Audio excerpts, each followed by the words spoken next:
So welcome everyone to our HITEC live session. There's so many of you today. Thank you for joining us. For those of you that are new to either HITEC or the HITEC Live, welcome. I'm Viviana Costa, the Executive Director of HITEC.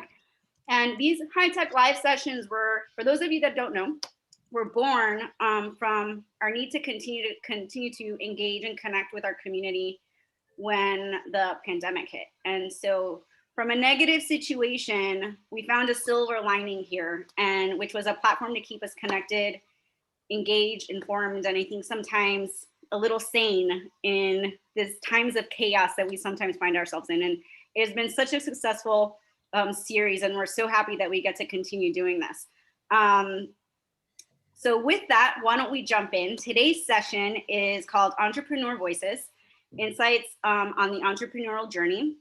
We're gonna hear from thought leaders that share their perspectives and insights on navigating the entrepreneurial landscape, from both the entrepreneurial side and the investment side. And I think a couple of our panelists have experience on both. So really excited to learn from their challenges, their successes, and I hope you get to capture some nuggets of wisdom during this session. Before I introduce our panelists, just a couple things I wanted to share. This, as you noticed, is a meeting style format session. So it is meant for people to participate, engage, be a part of the conversation. So if you have questions, feel free to use the chat, but also if you find a moment of opportunity, feel free to jump right in and engage. It's meant for everybody to have a conversation, so don't be shy.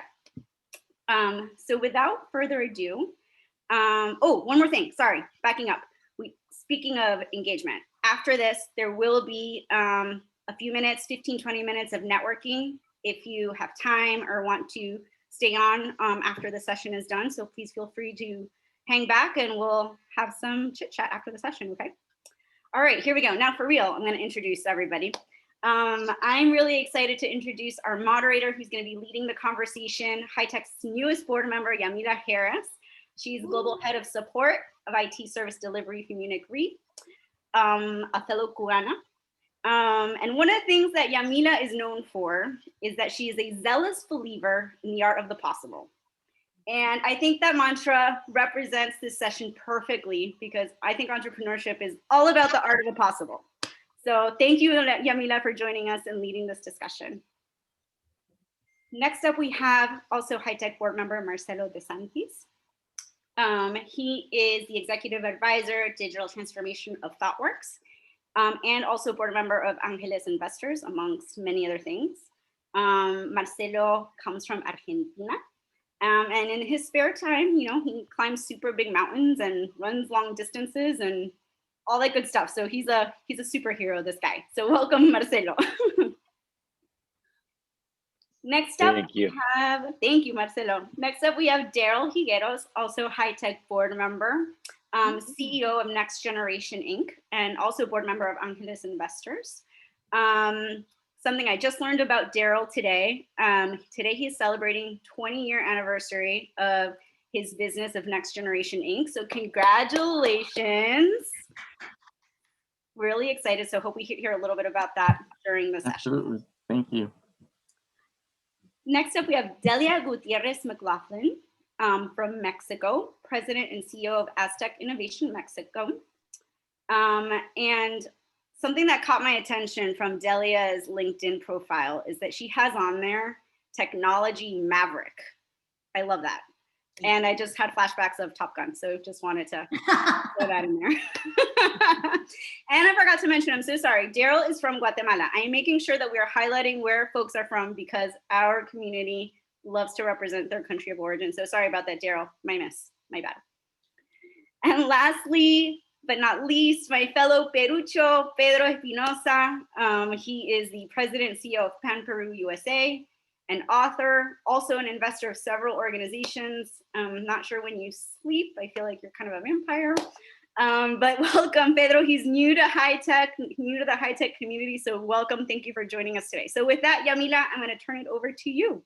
Hello, everyone. So and by the way, everything she said about Pedro and under the age of 30, right? So we have some work to do, the rest of us.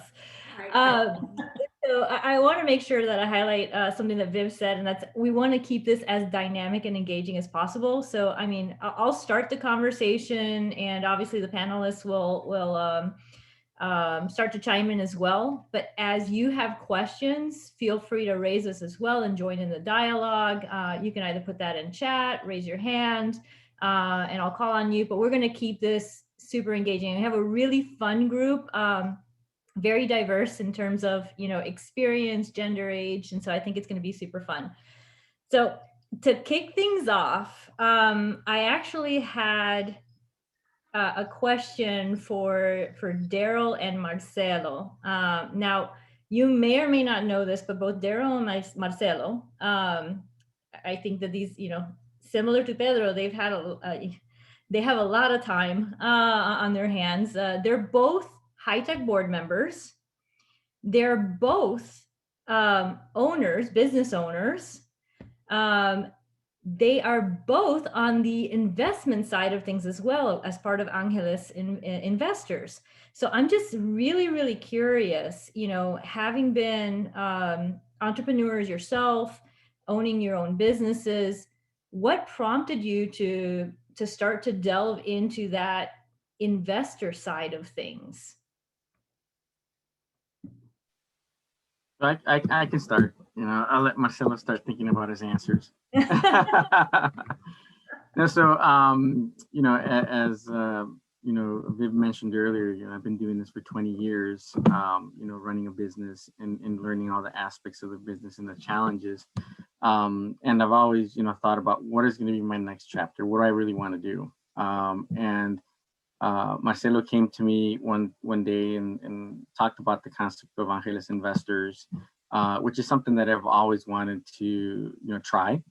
And went to the first meeting and said, yeah, absolutely. I think I can learn how to do this properly. And glad to have Marcelo as one of the mentors to help me understand how to do it. So, you know, I decided to join, you know, Angeles Investors as a member. And then I was lucky enough to get invited to be a board member. So now I'm a board member of Angeles Investors. And I think it's important because as a business owner, you understand the challenges of startups and hopefully, you know, give advice as well on how to navigate some of those challenges. And so I thought it was a great opportunity for me.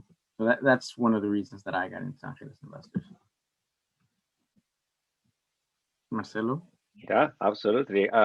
So, you know, my story with startups started maybe 8 years ago when I started to collaborate with startups in the corporate world, right? Doing some investments on behalf of my previous company, Mondelez, and then doing corporate innovation when I was in Pirelli.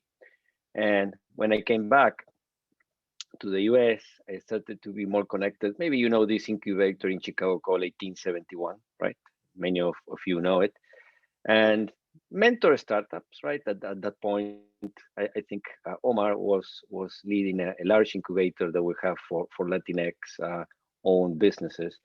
And you start to understand, you know, that minorities, you know, specifically founders of startups that are part of minorities, they just get less than 2% of the venture capital funding, right? And when I learned that, I started to get itchy with that reality, right? And that's the reason that, you know, working with people like Darrell, like David Olivencia, we decided to create Angeles Investors, which is an angel group, which is primarily dedicated to find, fund, and grow the most the best startups that are Latinx or Hispanic, right? And that's where we are today, right? I mean, learning a lot with people with like Darrell, right? Building great things, fundraising for our founders, and I think building a community that, you know, that is going to be propelling the ecosystem of startups for Latinos and Hispanics in a big way. Yeah, so you really started as a corporatepreneur, sort of, so to speak. That means there's hope for me yet. So quick question before I kind of ask Pedro and Delia a couple of questions as well. of the folks that we have attending today, by show of hands, for those of you, on video or even by chat, how many of you are entrepreneurs yourselves? All right, so we have a fairly small subset of folks that are entrepreneurs, and so I think this is super important, right? Because I think that, when I think about statistics pre-pandemic, if you look at where the movement was going, more and more of the younger generation starting to go into the workforce was opting to start their own businesses and look for entrepreneurial tracks versus going into the bigger corporate structures. And so it'll be a curious question, and we're going to get to this a little later as well, just how the pandemic has impacted that. So for Pedro and for Delia, we heard from Darrell and Marcelo in terms of what prompted them to move on to the investor side. I'm curious for the two of you, what really prompted you not to go the route of corporate America and to really look at things from a more entrepreneurial perspective? Well, actually, for me, Yamila, I was in corporate. I spent 20 plus years in corporate. So I did learn, I got that corporate experience. I got that navigating through the dark waters of the politics of being in a corporation. I got that technology background, all good things, right? All good things. For me, it was when I got, as we do when the economy goes up and down, when the last corporate role I had went through a merger and acquisition, and I ended up having a layoff, right? But what at that time it did was, I originally was looking to go back into corporate, and I found out, had an aha moment, as many of us do, and found out that I had an incredible amount of good focused skills in particular areas. And my length in corporate America really helped me to hone some of those skills and to uncover some issues, problems that I thought that that would be something that I would be uniquely qualified to address, okay? And so with that prompted me I kind of fell into entrepreneurship, all right? But nonetheless, and that was uncharted territory for me. So as a corporate person, I had all my soft skills that I continually honed. And then I moved into the entrepreneurship side of the house, which actually I thought I was really, really ready to go for. I didn't know nothing. You find a whole new set of skills when you go, and I'm sure Darrell and Marcelo and the rest of the panel can attest to that. You find a new set of skills that you have to hone that accentuate and complement your already skills. But for me, it was, you talked about what our common mantra and beliefs are, and mine is to change the face of the game, to have people that look like you and me to have a seat at the table. Awesome. So Pedro, I'd love to hear from you as well. Thank you. I mean, you started like while you were still in college. Yeah, and thank you so much. Un honor estar acá, placer, obrigado. And I know that we have people from all over the world. Yeah, I think kudos to my mom, to powerful Latinas. I grew up, my mom's an engineer and my sister's a medical doctor. So for me growing up, it was the norm to be surrounded by powerful Latinas and Latinos. And I came to Berkeley with scholarships in the Bay Area. And I think the environment really helped me because I was just surrounded by so many like tech entrepreneurs and investors. And I'll share a story. When I was a freshman at UC Berkeley, I was in the cafeteria at Crossroads. I don't know if anyone has been to Berkeley campus next to San Francisco, Linda and Louis and Yamila. And I see this like 80-year-old businessman wearing a suit. Y mamá siempre decía, júntate con los mejores, which means surround yourself with the best. And so I literally, with my Walmart t-shirt, super like baratiero, I go and approach this man and I'm like, can I grab lunch with you? And he's like, sure. And I'm like, why are you here? He's like, my board meeting got canceled. I said, what board meeting? He said, well, I'm a trustee at the university. And I was like, no way, that's so cool. I'm an immigrant student, international student, came on scholarships. And so we start this casual conversation. And then I see that he has an American flag right here and una bandera de Uruguay. Do we have any Uruguayos here?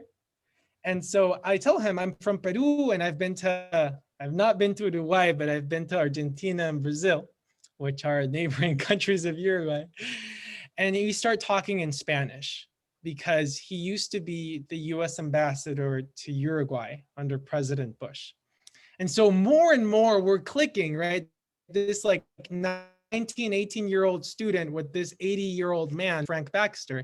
And he tells me that he used to be the CEO of Jefferies, the global investment bank headquartered in New York. And he started the tech division. And so he was just sharing how he was very entrepreneurial.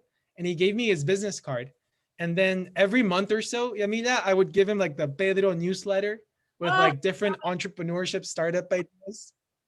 And when I started my first startup, he was the first person to write me a check. So. Oh, very nice, very nice. So this is networking at its best, folks, right? And networking is something that for the most part is naturally occurring. And so it's one of those things that, you know, my husband and I have this conversation all the time, but you never know who you're going to meet. Obviously now in this virtual world, it makes it a little different. But that's why we have these wonderful high-tech networking events, you know, afterwards as well. And Selena and Viv are going to be like, yeah, she says this every time, but it's like the 6 degrees of Kevin Bacon, you know, 6 degrees of separation.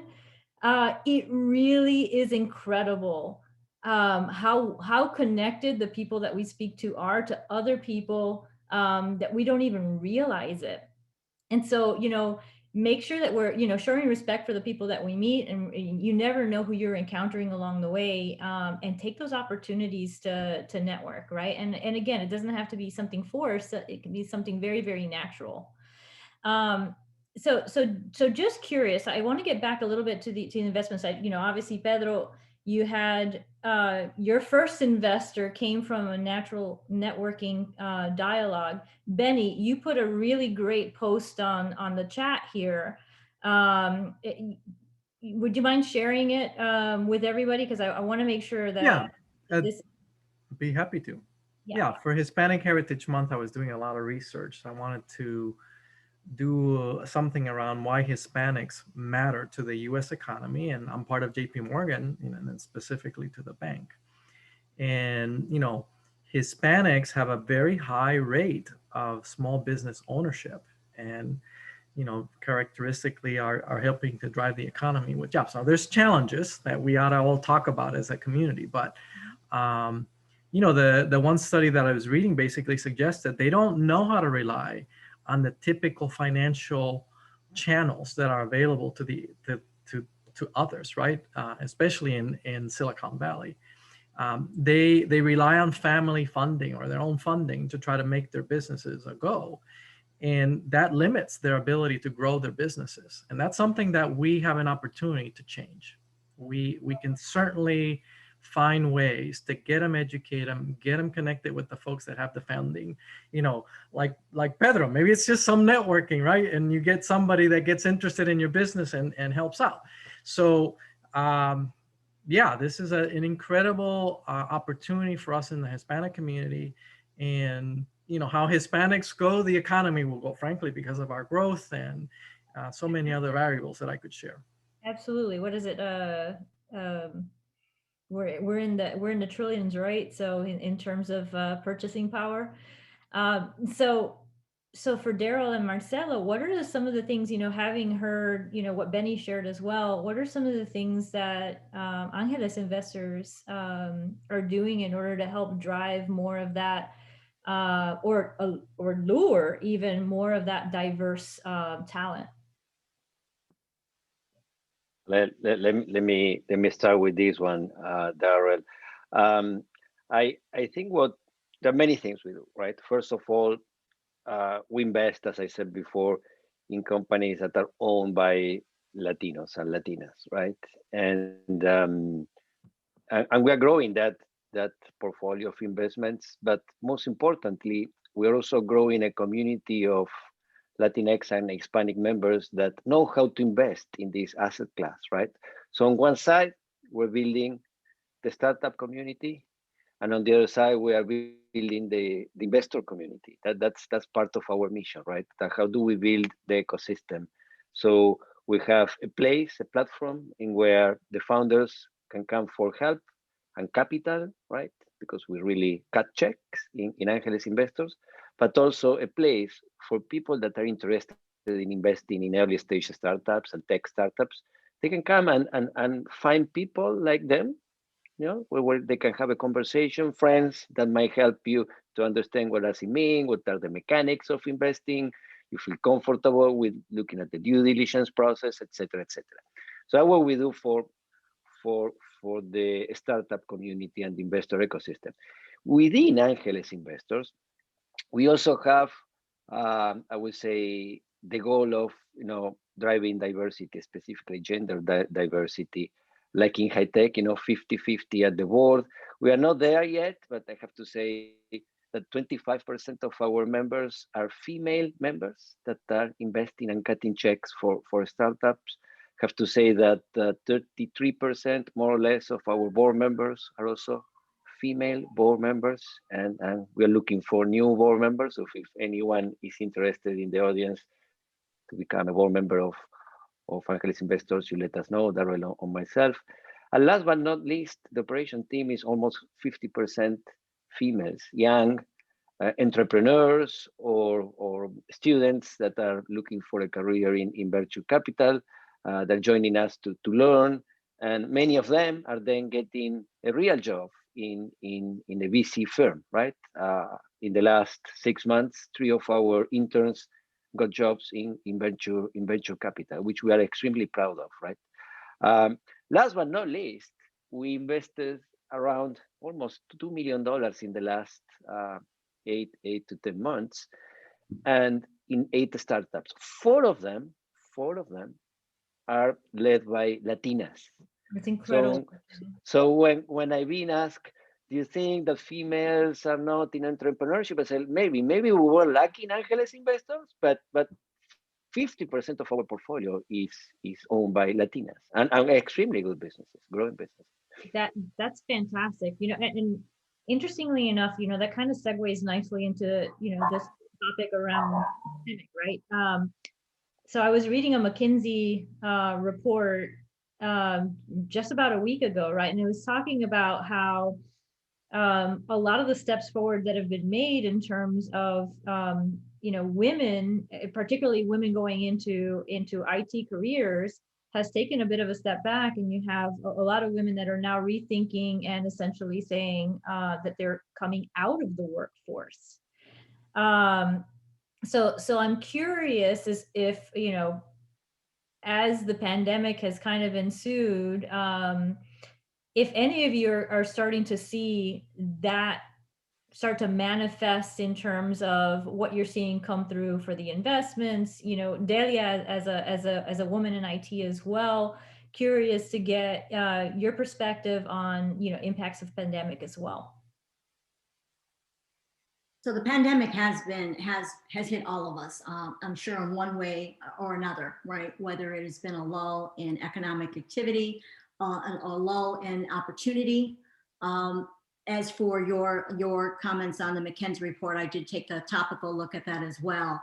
And I think we've always been coming out of the workforce because of other elements that are really not the focus of today, but just to bring up one is, you know, when we hit a roadblock, we either go through it, around it, or above it.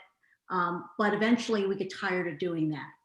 And that may prompt us to take our talents, our skills, and our unique abilities to deliver elsewhere. And so that's where we start to contribute we consider the entrepreneurial path. And so from that perspective, you know, that's to take care of that element. But the second element, the one that you brought up in regards to just, are we seeing a downturn? You know what I mean? Are we seeing us coming into that? I know Darrell and Marcelo and et cetera, and Pedro can comment on that. I've seen more women, Latino-owned businesses start up just from colleagues, friends, familia, saying, this is what I want to do. You know, I want to explore, I want to expand, and I know I have the ability to offer, deliver, and have outcomes that either help with an organization or reach and impact our community that which we serve. So there's just a lot of elements. I think the pandemic has caused us a lot to kind of rethink our priorities. Not that they weren't important before, but one of the things that we're all really, really good at is our agility and our ability to pivot. And that's what we do. Multitasking, Yes. absolutely. So when I start to think about, you know, the way forward, collaboration is something that we hear talk about quite a bit. You know, collaboration in terms of nonprofits, collaboration in terms of companies, you know, coming together and working for a common goal. How do you see, and this question's for all of you, right? But how do you see collaboration playing a part in how the world of entrepreneurs and corporate world starts to align and work together? You know, for example, you know, be it companies that are leveraging startups or that are building incubators within their own companies that still allow for flexibility. I mean, this is me kind of spitballing at the moment, right? But I'm just curious what your thoughts are around opportunities for those collaborations between corporations and entrepreneurs. So I can start off with that one. You know, I run a services company, right? So I think, you know, 100% of my, you know, daily activities is collaborating with companies, you know, whether they're tier 1 companies, tier 2 companies. And I think it's healthy, you know, to collaborate. I think, you know, right now, you know, due to, you know, the pandemic, what I've seen is that, you know, the tier 1 companies have all been instructed to, you know, how to cut costs, but retain, you know, quality and value. And a lot of, you know, the discussions that I've had with companies is, hey, Darrell, we know that Next Generation, you know, has done quality work. You know, why don't we figure out a way to work together? Because if we partner up, let's say on an opportunity, and we bring, you know, Next Generation people to their projects, as an example, you know, our overhead is so much smaller than a tier 1, you know, company, that even if they, you know, put a, let's say, minimal margin on our, you know, billing rates, they're still way under what they would be if they went at it alone. So, so those are on the conversations that I've had. As a matter of fact, your former company Atos is my subcontractor on an opportunity that I brought them to, and that's the difference, you know, the different side of it. So I go to the bigger companies and say, hey, you know, there's this opportunity that I think makes sense for us to collaborate on, but we're going to be the prime. You know, we just want to ensure that we have the right team together to be able to deliver. Once again, because of the pandemic, you know, there's no such thing as, well, you know, we're tier 1, you know, you're a small business. No, it's game on, right? You know, how do we make it work? So I think that, you know, collaboration is key. You know, I call it co-opetition, because, you know, we're gonna be competing, you know, on another opportunity, but for this specific one, you know, we have to collaborate. Even with that, just to add on to that, Darrell, you're right, spot on. That additional element, Yamila and everyone, is minority businesses collaborating together as well, so that we can work together and help elevate each other. When we do business with each other, we grow, right? And I've seen where, you know, I've had other minority businesses come to me, and I've come to them and said, hey, I'm looking at this contract, or I'm looking at this bid. I have 50% of what they're looking for, my unique set of skills, but I think you have the other half. Let's talk about what we can do together. Yeah, so we're coining that competition. We're going to start putting that on t-shirts. So I have a question, right? Because I mean, look at the amount of folks that we have that joined us. 80 folks on this call alone, right? That tells me that there's a real interest in this topic of the entrepreneurial landscape, and really looking at both dynamics, the investor, the collaboration, and obviously the entrepreneurs themselves. So kind of a call to action here as well, right? But with all of the sponsors that we have that are part of HITEC, it would be interesting to see how we can help each other out in order to create that landscape that Marcelo was talking about earlier as well, to really help to find those diverse opportunities and pull those out and give them some education. Omar, you mentioned it in your post, right? But one of the biggest gaps is really the education around where Hispanics and minorities can go for investment, and the fact that they actually do have help. You even have organizations within the cities themselves that will help without cost with some of the public relations and some of the basic marketing and otherwise, right? So how do we pool all those things together with the collective brain power that we have here in order to pave a way forward, right? And I don't know that we necessarily have any thoughts on that. Nope. All right. I do have an idea, right? And Omar will recognize this idea very quickly. Every time I witness one of our emerging leaders program, I always think that we are leaving on the table a leadership opportunity at the end. And let me be, I'm being extremely honest here, right? I would love us, every time that we have those cohorts, at the end, to really understand how this leadership powerhouse that we have every year going through HITEC, what can they do for the rest of the community outside HITEC, right? I mean, maybe there is something there actually to double click. I mean, I leave it there, right? But I think there is something that we have in our family, which is how do we make the world outside HITEC and outside our corporations better? Vamos, Marcelo, vamos. I'm all for it. Absolutely. Yamila, if I may add, I really like your question about how can corporate venture help Latino, Latina, Hispanic startups and minority founders. I was actually talking to a corporate vice president at Microsoft today who's African American, and he was telling me that, like, yeah, for them writing a $80,000 check for a Black or brown founder is nothing, right? Because the P&L is so big of Microsoft that it doesn't really figure. And so we're planning this initiative to support Black and brown founders through the Silicon Valley Leadership Group that has to do with like tech and innovation.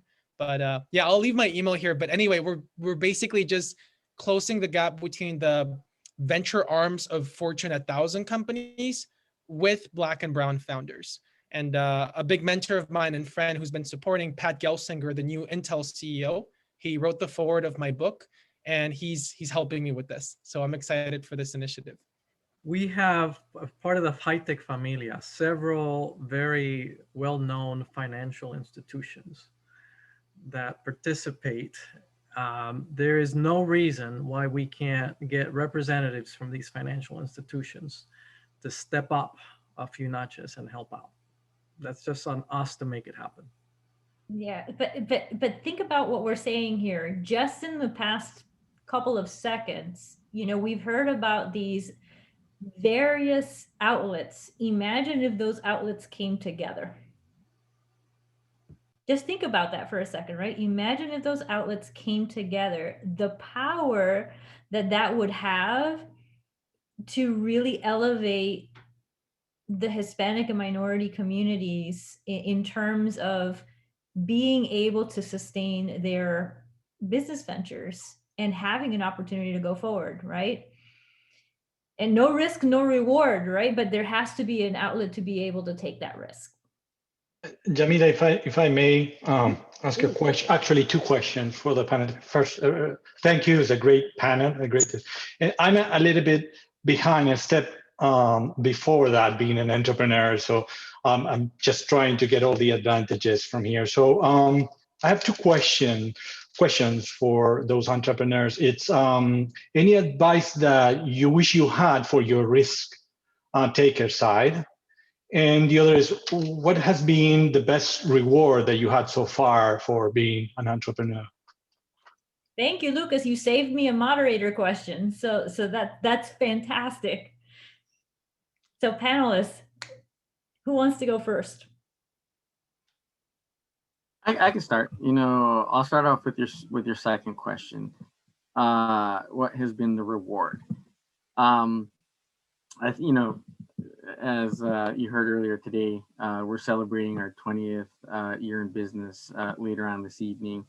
So I think the reward from a personal level is knowing that we're able to help other people provide for their families, right?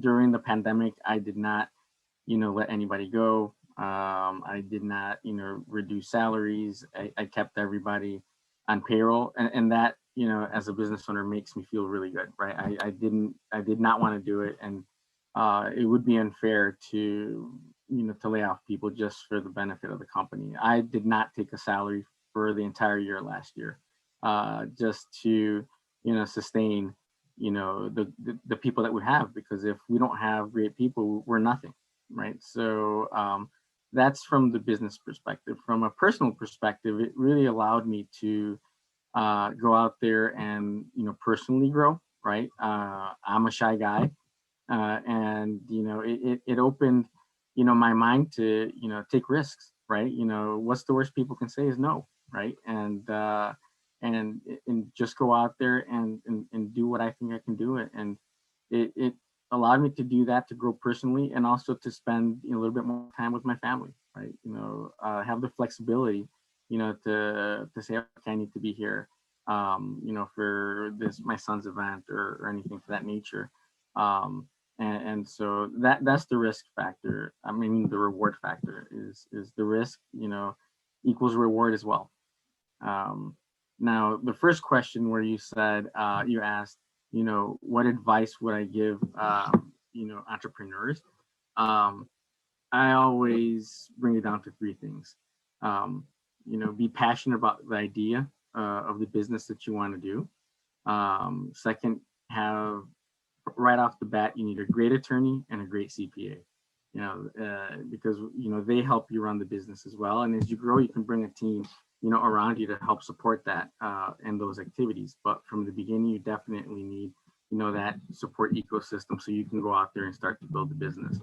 I think earlier in the conversation, as we talked about VCs and venture capital and giving money, that is, I look at it in two pillars. The first pillar is the startups that have a product or a software that they're building, right? That is where you get advantage, from VCs, because they believe in your idea and they're going to give you money. The second, pillar that I think is where I fell into in that category was the services, side of the house. Services companies, they're a dime a dozen, right? But how do you differentiate yourself from that? Investors typically don't want to invest in services companies, right? So, look for that niche. What makes you better than the competition? And if you're fortunate enough, you grow the company and they're well respected, that you can sell it, right? A good example is a company, Day 9, right? That got bought out by Accenture just because they wanted to build a practice and didn't want to start from scratch. So from a services component, it's services provider, it's a little bit more complicated, but it can be done. So rolling back, good attorney, good CPA, and passionate about your ideas. And Yamila, I think Darrell said it very eloquently. Man, you stole all my stuff, Darrell. That's okay. You know what, though? All I can do is echo his sentiments. I mean, when I think about the three things that you mentioned, being passionate, yep, be absolutely focused and determined about what you want to become very outcome driven. In terms of great support ecosystem and the attorney and the CPA, absolutely, absolutely. And don't be afraid to ask for help. I think one of the biggest risks we don't do is ask for help.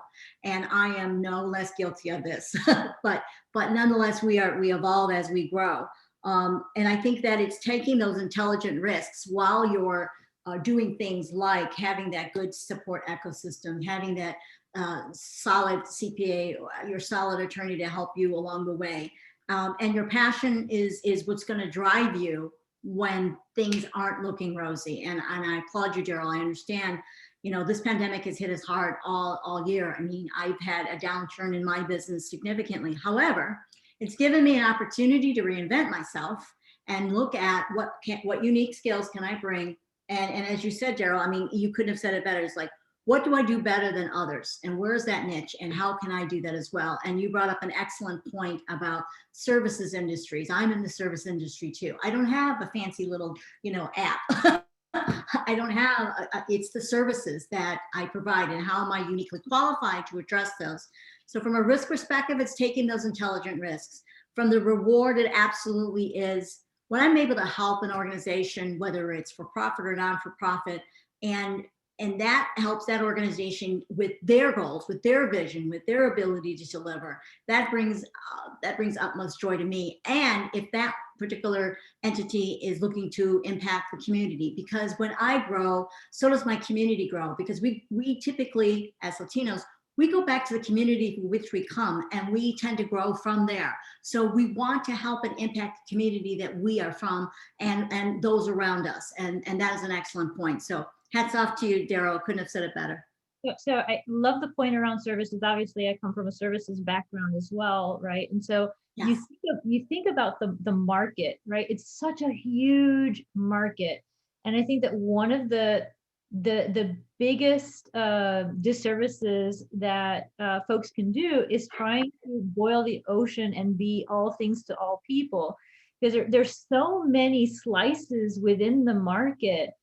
And it's just finding what that right slice is and targeting that approach, right? And I think from there it starts to grow and expand, right?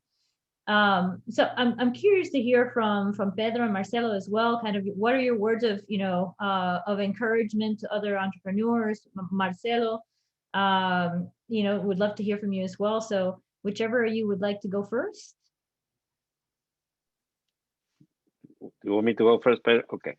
So, I mean, I'm learning as much as you guys are learning, because as an entrepreneur, I've been in business for 2 years. I have my coaching business, right? And I have to say, best advice I got as an entrepreneur, and actually also I give to entrepreneurs, is love your idea, but do not fall in love deeply with your idea, right? Both, right? And there is a reason for that, because you need to keep yourself open to listen to your customers, right? And they change every day. They change what they want every day. So make sure that you have an idea, but you are also able to pivot whenever you need to pivot, right? Because we are in times in where consumer and customer needs are changing, every other day. That would be one. What I love of being an entrepreneur, what I gain of being an entrepreneur, I think two things. First, I got on one side more control on my personal time, right? Now, that doesn't mean I work less. I work more. Now, I work more on the things that I love to do. And to me, that's very important at this stage of my life, right? I mean, on the other side, I might not have the safety net of being in a corporation and all those kind of things, which, I have to be balanced with my comments saying, yeah, that's also important, right? And when you don't have it, you feel the pain. Now, depending on where you are in your life and in your career, priorities in life change, and you get to appreciate different things. Yeah, and I think it's such a good point, right? Because I have this conversation with friends as well, right?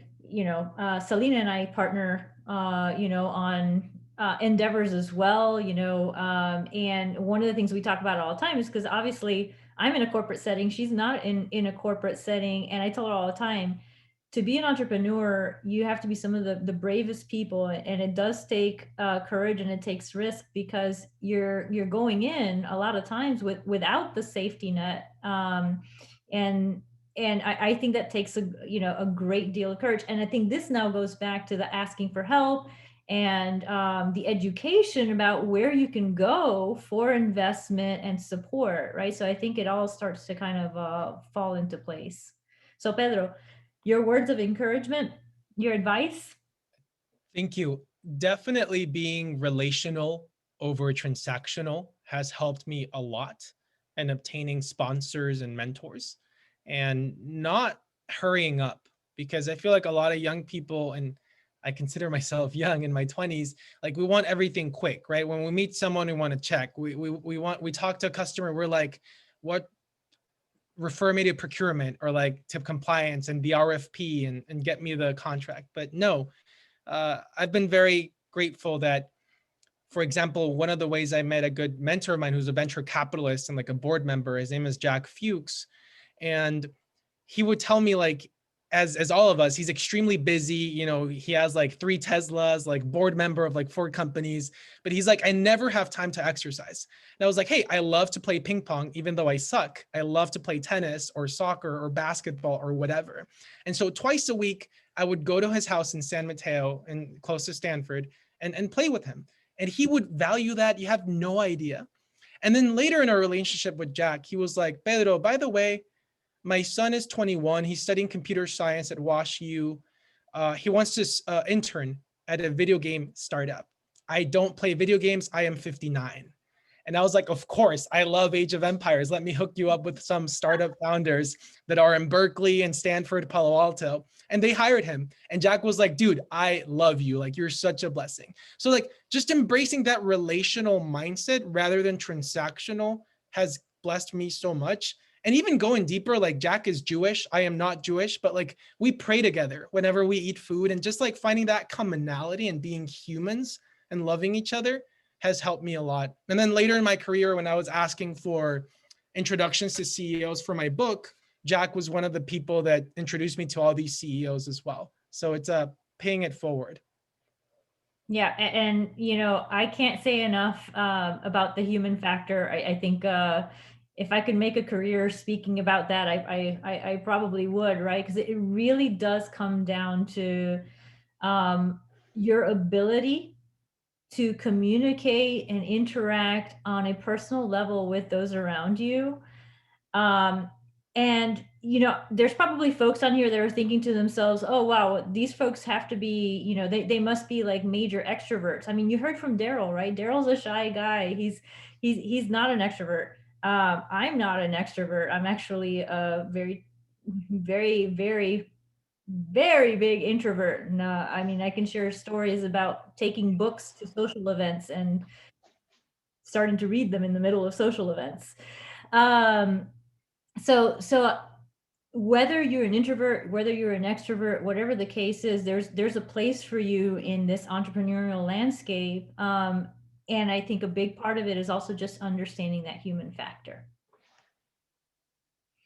All right, so I'm curious, right? Because I think we've got about 9 minutes left. Is that right?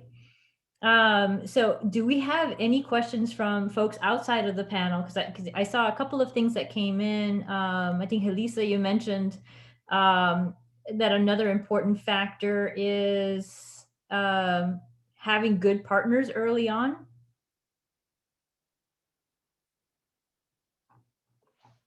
Yes, Yamila, that's absolutely the case.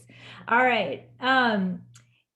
Any other questions that we have from folks? Because I'm interested in, again, we have so many folks on here that are not part of the entrepreneurial landscape, yet we're so interested in this topic.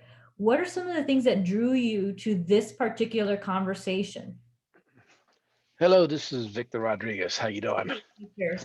I have a question. So first of all, congratulations to all of you who are doing it. It's awesome to hear you, to see your passion, and to hear your success as to what you're doing. I am not an entrepreneur. I've always thought about being one or becoming one. I'm getting into I call it my most senior years in life. So I'm thinking about, what can I do? What can I take with the talent that I have acquired over the years? And I'm listening to you, but there's one thing that maybe I could be wrong, but I'm not hearing is I hear love your idea or have the passion for it. Don't fall too much in love with it. But I think where we struggle the most is we have an idea, but we don't know how to package that idea to take it to the next level to get the buy-in or the sell pitch to get the support. So, for me, I would like to connect with someone to say, how do you build that structure? How do you, put it all together where you can come to that value point so you can go out and search for the dollars to support you? I'll take a stab at it, Victor, and thank you for your question. One of the things that helped me to begin to crystallize the exact points you're bringing up as to, okay, I've got this idea. I know that the unique skills I have to offer. Now, how do I translate that, right? Mm-hmm. Position that into an ability to use those unique skills. And there were a couple of things for me. Really, some of them were as simple as whiteboarding everything, but also I reached out to the Women's Business Development Center, all right? And they had a program called Scale Up. So we've talked about a couple of programs here. We talked about in Chicago, 1871. We have the Stanford's, Latino Business Action Network that I was cohort 4. Darrell, I think you were cohort, 6 or 7? And so we reach out to organizations that have the ability to educate us. We talked about financial education, right? And how to learn how to get your investors, et cetera. It's the same thing with entrepreneurship. Omar was the former head of the Illinois Hispanic Chamber of Commerce. Reach out to your Chamber of Commerce. They have classes, they have webinars, they have seminars, there's so much. The National Minority Business Diversity Council, another one. The Minority Business DA, which is the Minority Business, I forgot the rest of it, but there's so many organizations that be hungry enough to learn and then take that opportunity, take that idea to help you crystallize it. When I was at the Women's Business Development Center, there was a Scale Up program. And this program, we sat down and took our ideas and really sat down and put them out there and said, okay, so let's walk through this step by step. And that safety net of being able to be with like entrepreneurs, right, who were not all in the same industry, but to be able to sit there and say, we all have a common goal. We want to become an entrepreneur, or we are an entrepreneur and we want to grow. It allowed us to have that safety net to learn from each other. I had people who were in different industries that were giving me their insight, right? And I gave them mine. And so really one way to crystallize is to get involved with some of those organizations, attend their webinars, some of their classes are free, some of them are not. The Illinois Hispanic Chamber, in each state there is a Hispanic Chamber. So there are many organizations that are there for you. Yeah, and I would say, and I may be completely off here, but one of the other things is I think in general, a lot of us tend to be perfectionists.